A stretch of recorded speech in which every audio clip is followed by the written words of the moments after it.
Maybe, maybe. Says it's streaming now live on YouTube. So welcome, everyone. Welcome to the Aligned Ambition Show, where we share women's entrepreneurial wisdom. Are you want live? Did I not just say this, Dominique? Are you a woman starting or growing your online heart-centered business? Are you wanting to do things differently? Do you feel icky about using manipulative marketing tactics and are ready to align your business with your ethics, values, and life goals? Then stick around for this conversation. And today I have with me Dominique Laundry.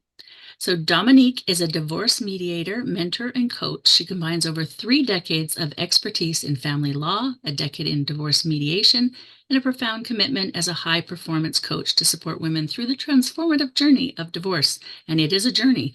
With a background enriched by both personal and professional experience, she offers a unique blend of legal guidance and life coaching that empowers women to navigate their divorce with clarity and strength. Here we go. Welcome, Dominique. Hello. I'm excited to have you. I I'm really am. excited to be here.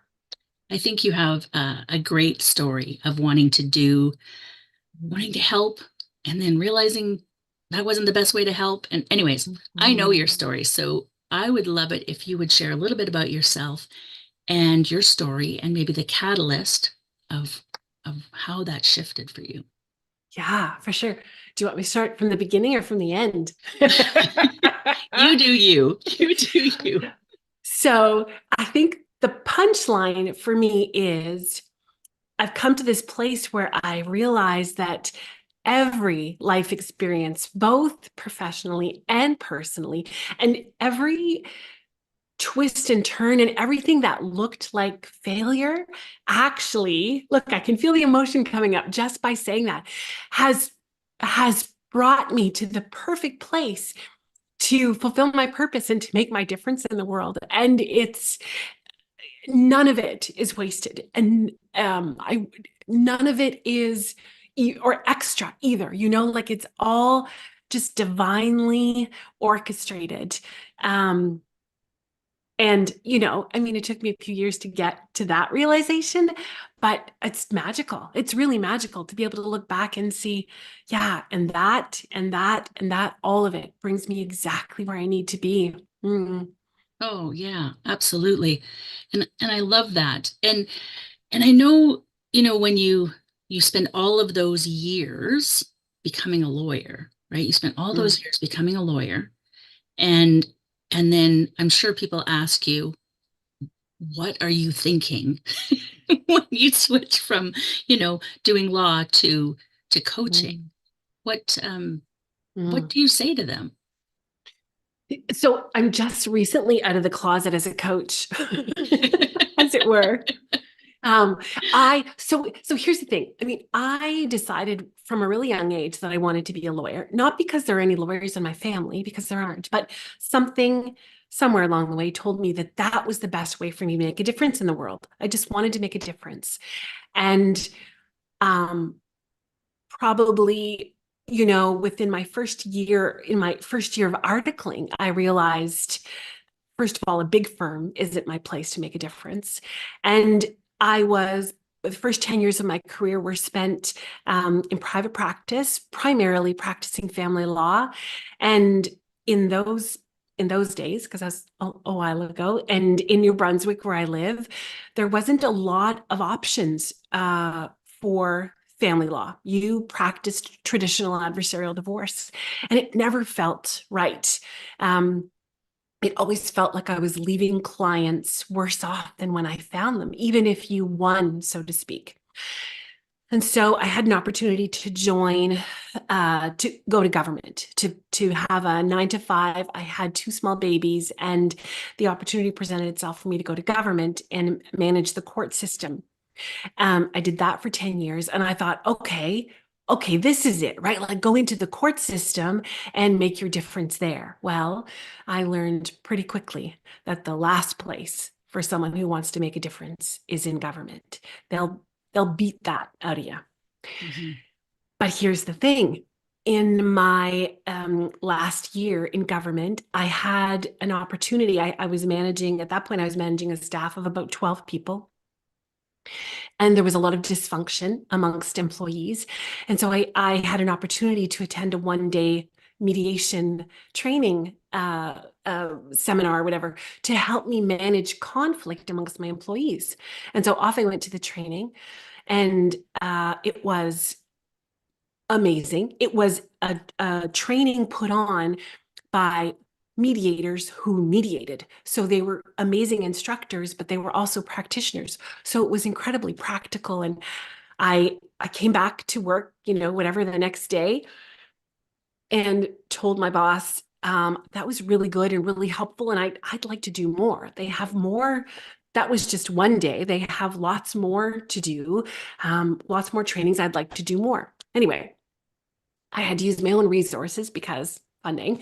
And so I used my own resources, went back for a second bout, a 3-day training. And on day 2, I realized that if money was not an object, I would spend the rest of my life doing mediation for free. I knew that was going to be the way for me to make my difference. So come back to work, actually tell my boss that I was leaving the government and going back to private practice, intending to start a mediation practice. That was met with some resistance by my husband at the time, who was not a risk taker and thought that a pension was the be all and end all.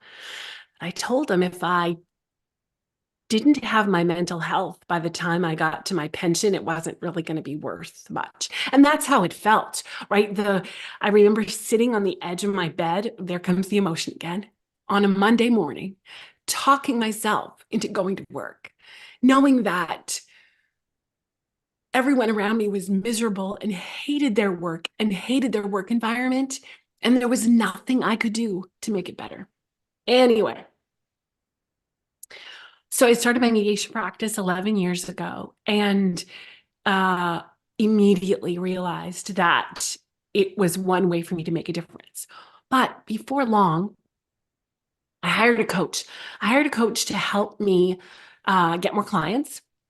And I discovered coaching for the first time and was like, okay, this is interesting.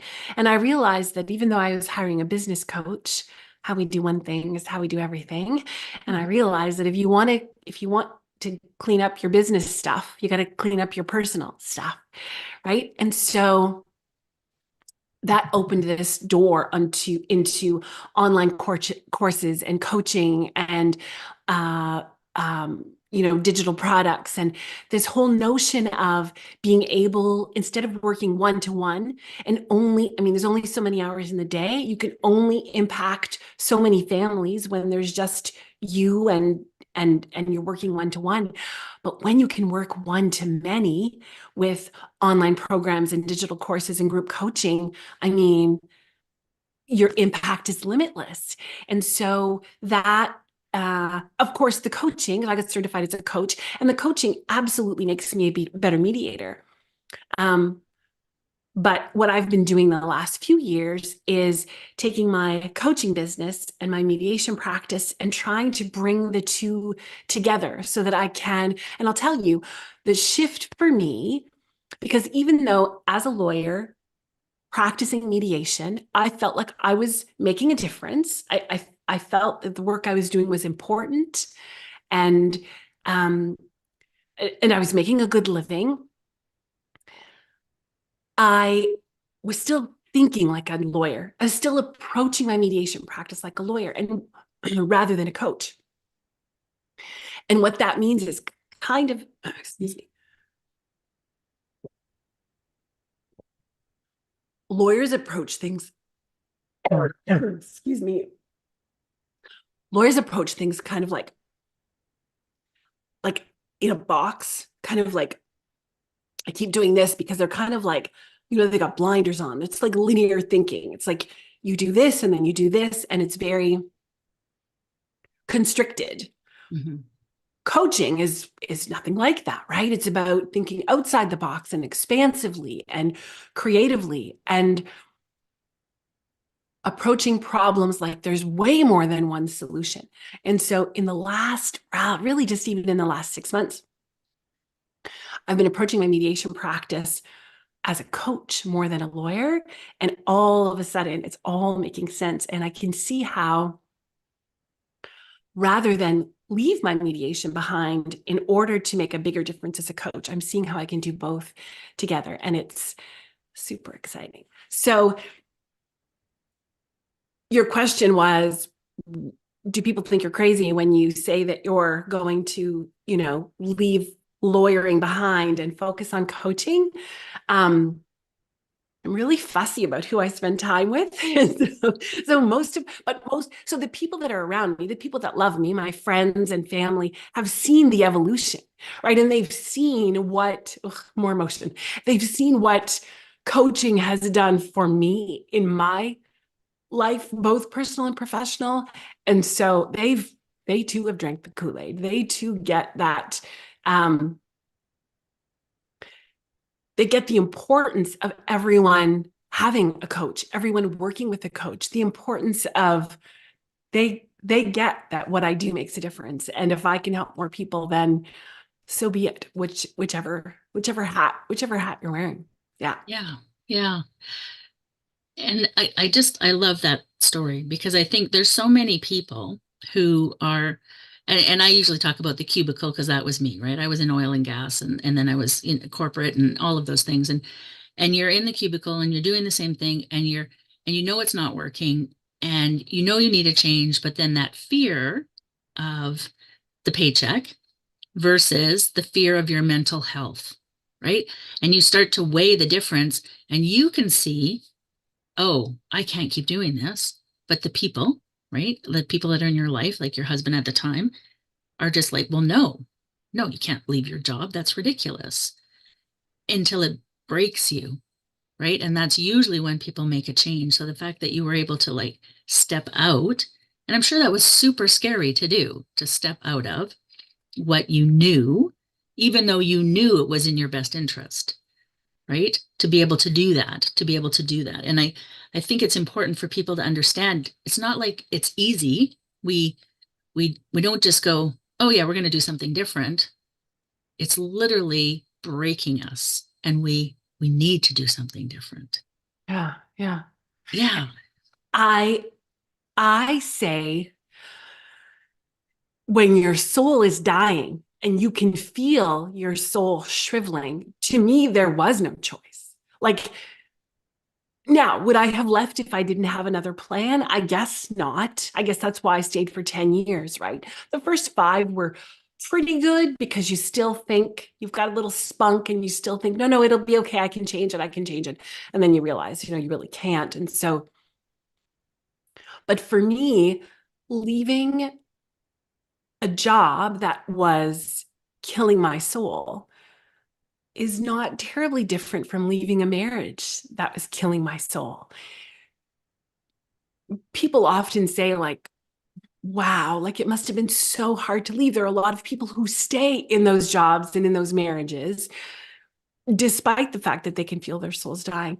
But I'm like, actually, it's way harder to stay than it is to leave, because at least leaving is action. It creates some momentum. At least there's the hope of doing things differently.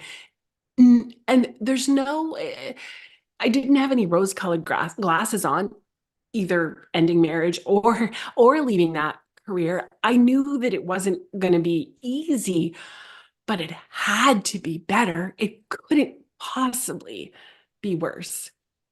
And so I think it helps in a way when you get to that point to realize I'm dying inside. I can't. I know that to anyone. And I was just I had lunch with a friend today who had a similar situation, left. She's a nurse and left a nursing position that was, we talked about the Monday mornings sitting on the side of the bed, trying to talk yourself into going to work, and it's going to be okay, and you don't have any sick days left. We talked about that.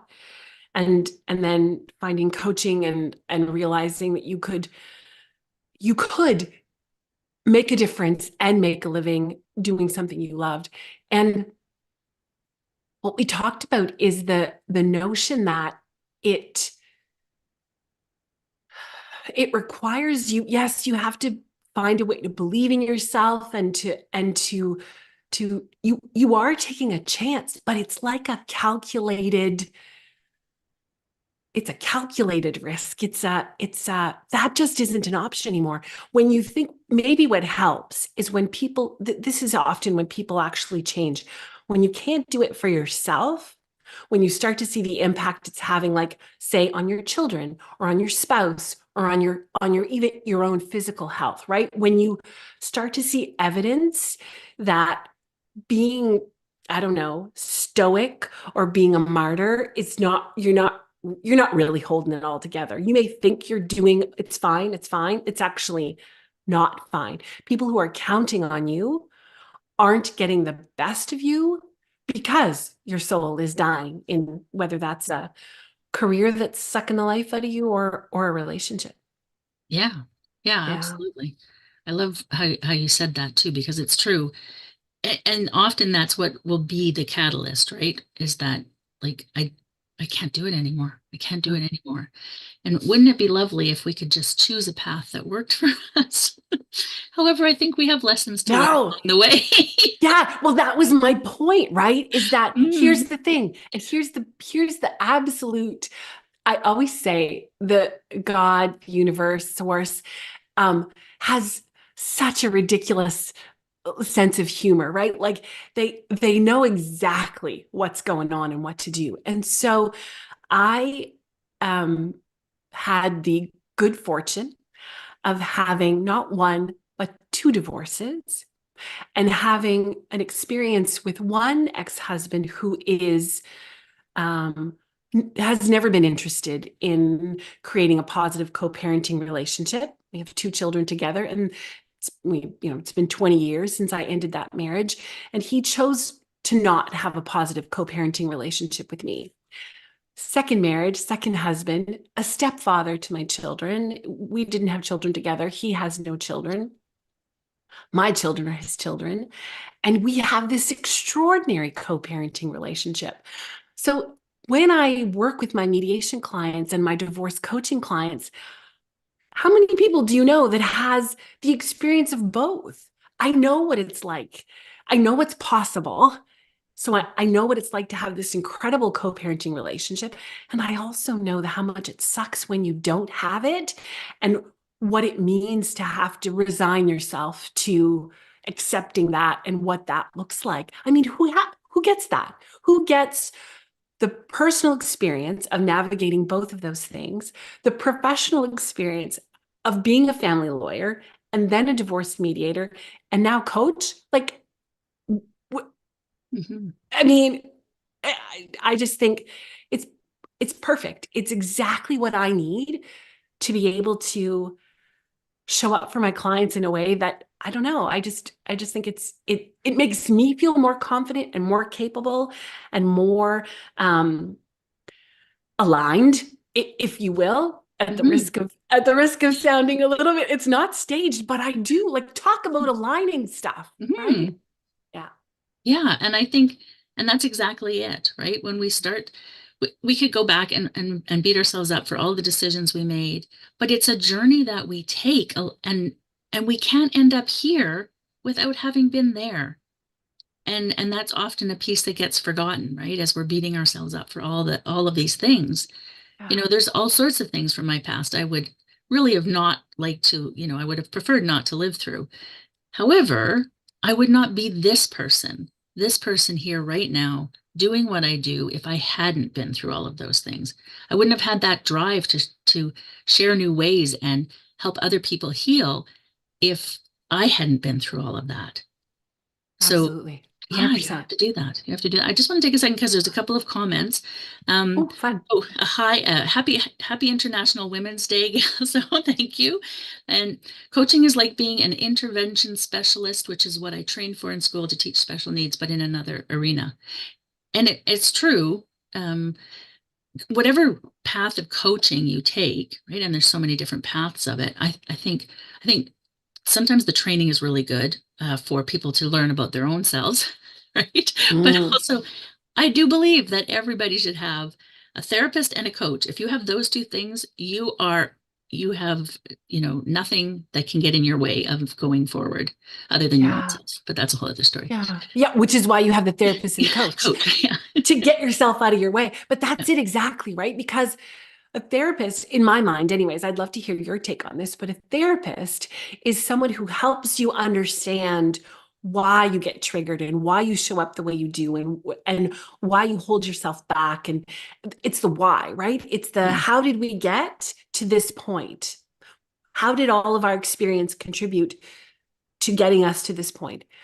Great. It's good to understand that. And then what? Now that I understand it, the heck do I do now? A coach's job is to help you move forward in a way that is intentional and deliberate and accept these pieces, right? Change what we can, accept the things we can't, and learn how to create a life that we love with all of the things in our little magic kit bag, right? And so you absolutely need both. And coaching, really, you could use so many different words: coach, consultant, mentor, strategist. It's all about the way I see coaching is it's all about my job as a coach is to help my clients have awareness about their thoughts and how their thoughts and their feelings and their actions are creating their reality, Mhm. and choosing different thoughts that will help you choose different actions to create a different reality, right? It's about challenging your thoughts and getting you to my favorite thing is when it's my favorite thing to say, and it's my favorite thing when a client says, wow, I never thought of it that way. Okay, now we're getting somewhere, right? Mhm. If we keep doing things the same way, we're going to get the same results. And as long as if we see a problem the same way, we're going to keep doing the same thing and we're going to get the same result. It's about, I got an example, I got an analogy. I love analogies. Some of them fall flat, but I use them every day, all day, in coaching and mediation. Um, One time I use a puzzle analogy. I have a course on how to have difficult conversations, and I use the puzzle analogy. But one time during COVID, my daughter and I were making a puzzle, putting a puzzle together, and we were stuck on this one piece. And she was like, I cannot for the life of me find that piece that goes there. You're sort of like maybe you're like midway through, right? Can't find that piece. And I said to her, you might want to try standing up and going to the other side of the table and looking at it from that side. It probably will jump right out at you. She's like, what? Like, that's not a thing. And she was like, I don't know, how old? 23 at the time. So she wasn't a kid. She's like, that's not a thing. I'm like, try it. Gets up, goes to the other side of the table, finds the piece in like 30 seconds. And she's like, how did you do that? What just happened? This is what happens when you change the way you look at things. The things you look at change. You see things differently. With my mediation clients, I have this beautiful office space that I designed it to feel more like a home than an office, because you're coming in and you're bearing your soul to me. So I want you to at least feel at home, right? I don't want it to be brass and marble. Not that brass and marble is ever my thing, but anyways, I have this beautiful meeting room with this gorgeous table and comfy chairs. And what I know about people are so fascinating, is wherever they come and sit the very first time we meet, it's the same place they sit all the time. And for a long time, I had 6 chairs at my meeting table. Now I have a smaller round one and it only has 4, but like 6 seats, like that's a lot of options. And I would always let them sit before I sat. They would always go to the same spot. And so every now and again, when I would have a file where we would feel stuck, I would say, you know what, today, why don't we sit in different seats today? And I'm telling you, the conversation would be different. It would be fun to research the neuroscience on it, but so our job as coaches, mentors, consultants, strategists is to help our clients look at whatever it is they're looking at that's making them feel stuck or dissatisfied. How about you look at it a different way? And you will find the solution. The solution, you don't need me to tell you what to do. My job is to help you think differently so you can find a new way to do things, a new way that feels, again, aligned with you, right? That feels like, oh yeah, no, okay, I can do that. Anyway, I think we just got sidetracked, but No, I love it. I love it. It was perfect. It was perfect.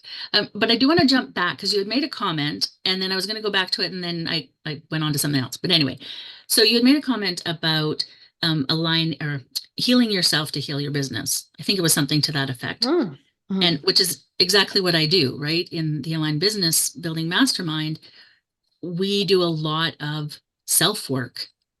Yeah, there's business, right? And we have, co-working and we have trainings and all of that.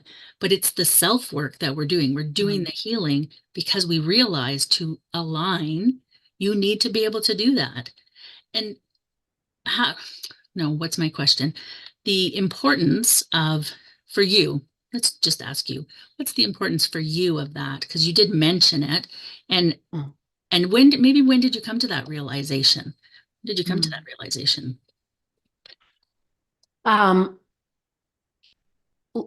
Let's leave the second question. I'm not sure when I came to that realization, but maybe when I answer the first part, it'll become obvious to us now, because now I'm off on that tangent. So here's the thing I know. Here's what my mediation clients have taught me. And what I've learned in the last, so if we look at the timeline, right? So 21, when I started law school, met my first husband, 15 years later, end my marriage, two small kids, 4 and 6. And I started in government within a month of ending my marriage. Like it was the exact, again, speaking of alignment, right? There's no way I could have left my marriage and been a single mom half of the time working, well, I don't even know, 14 hours a day at a law practice. And then 10 years with government in there, meet my second husband, marry. And in 2013 is when, the spring of 2013 is when I started my mediation practice.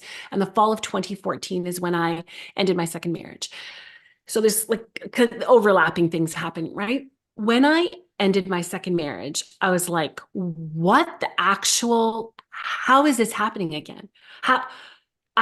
I promised myself this would never happen again. How did I get here again? Speaking of doing the same thing over and over and not realizing, see, we don't realize that we're repeating the same patterns and making the same choices or different choices. They look different, but underneath they're really not any different, or they are, but they're still not aligned.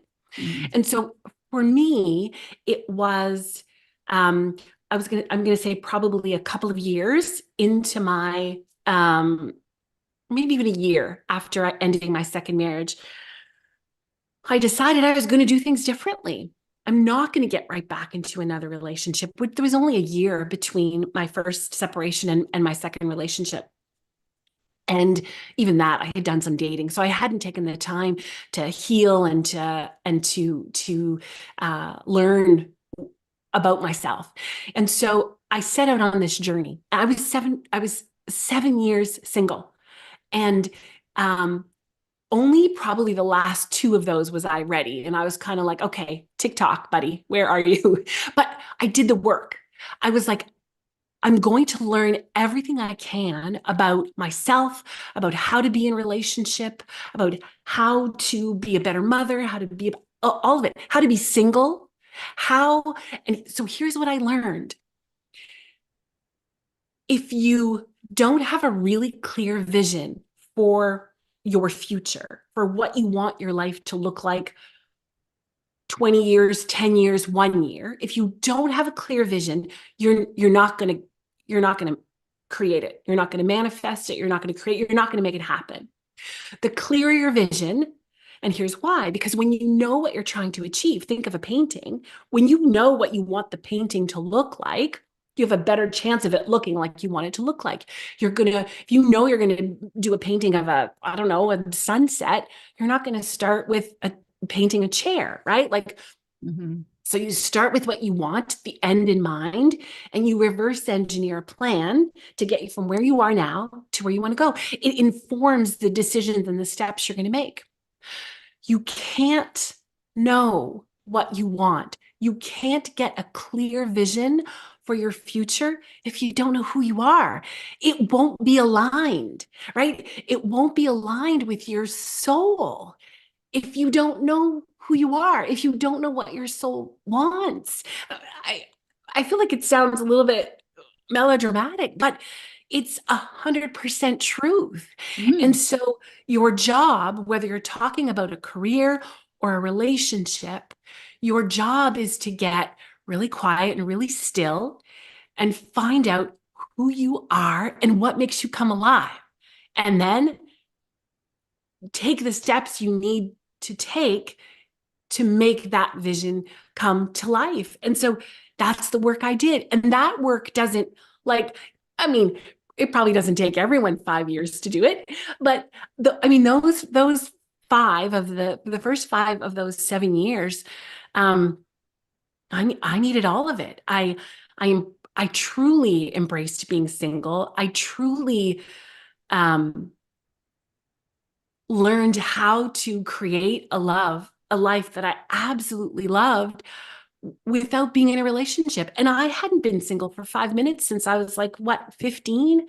Um, but don't get me started on that. A lot of us are raised to believe that you're not complete unless you're in a relationship. There's something wrong with you if you're not in a relationship. If someone hasn't chosen you, you're clearly not that lovable.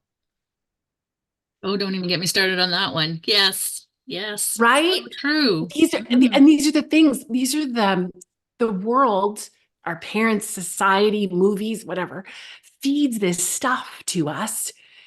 And after a while, we think we believe those are our beliefs instead of it being stuff that was, fed to us. Mhm.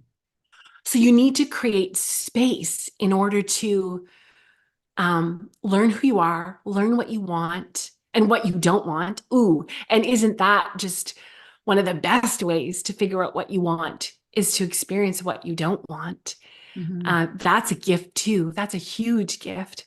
Some of us actually learn better. There's a thing. Some of us actually learn better when we experience what we don't want. Like we learn better from contrast than from experiencing what we do want. And so yeah, I I was like a sponge for 5 years, learning everything I could from everywhere. So that means, yes, I learned from books and podcasts and travel and conversations, so many conversations, and listening to my clients. So in mediation, I meet individually with clients and then joint sessions. And so you wouldn't believe the things that people will confide in you about, you know, how their relationship went sideways. And so I learned from my mediation clients how to create an extraordinary relationship so that when a relationship fell from the sky for me, I am a completely different person in this relationship than I have been in any relationship before. And I think it's because I took the time to ask myself, what do you really want that relationship to look like? What are all of the components that I value in a relationship? Someone who's going to support my wanting to make a difference in the world, someone who's not going to tell me it's okay, keep the government job, you'll be fine, just dial it in. Who are you talking to? Who's going to dial it in?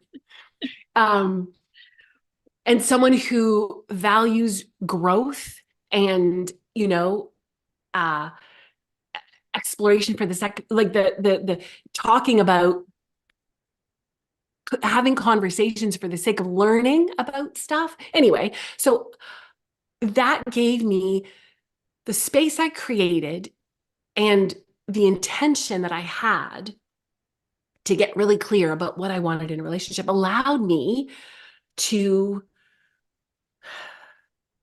get clear on what I had to learn so that I could show up. Like, if that's the kind of relationship you want, who do you need to be part of that relationship? And what do you need to learn about yourself or about communication and relationships, and in order to show up as that version of yourself? Does that make sense? It makes perfect sense to me. And then I just we'll do a slight translation to how that played into your business and building this version of what you needed. How how did that work?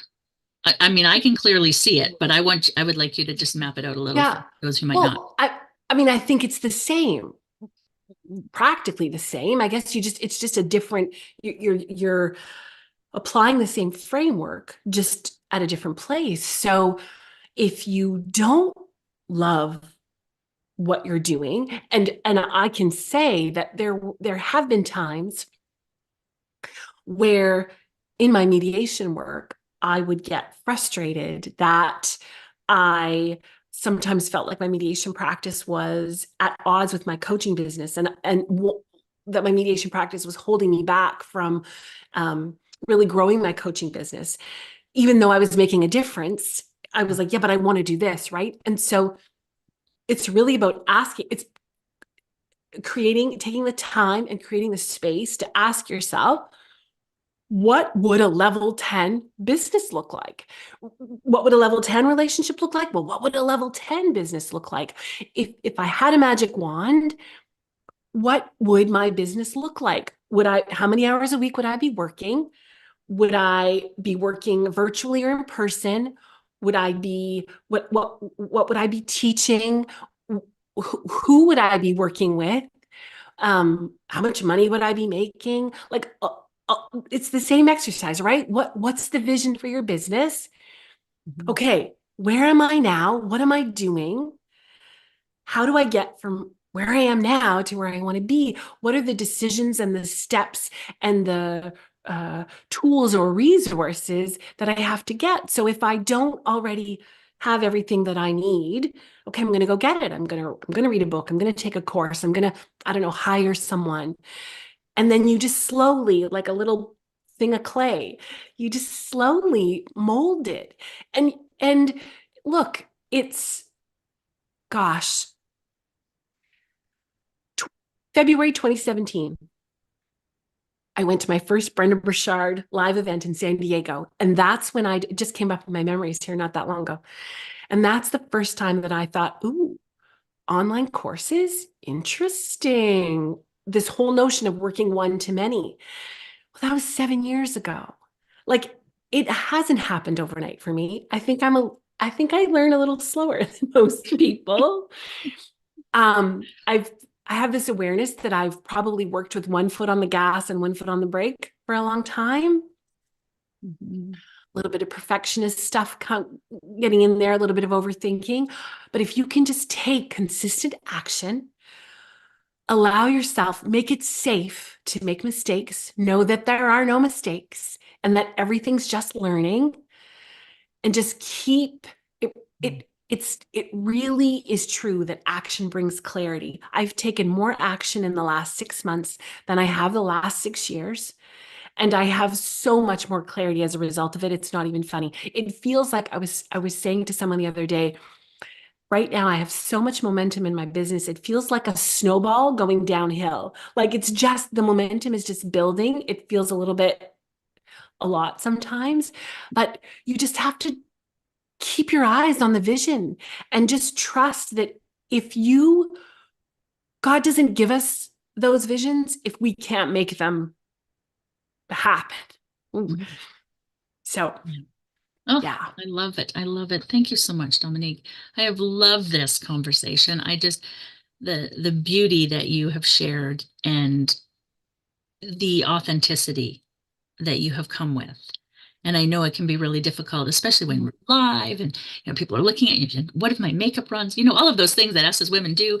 And it's like, and you're here with tears in your eyes, and I love it. I love it. And I thank you for that. I thank You've you. made it super easy. Though the world fell away for this time that we were together. You made it super, super easy, Larissa. Thank you. Oh, that's wonderful.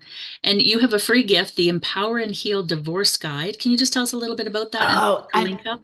yeah, I'd love to. So yes, so what it is it's a PDF with 7 tools that have been invaluable to me. The on especially on the super dark days. It's for my divorce coaching clients and mediation clients, and so it's packaged, if you will, as something to get you through the days that seem like everything's just too much and you're not going to get through. But the truth of the matter is that it's not just people going through divorce who have those days. And so it's the tools that are in there are tried and tested personally and super powerful, super powerful. Yeah. I love it. I love it. I've just put the link in the chat and we'll make sure that it's under the video once I update everything. And I just want to thank you again for being here.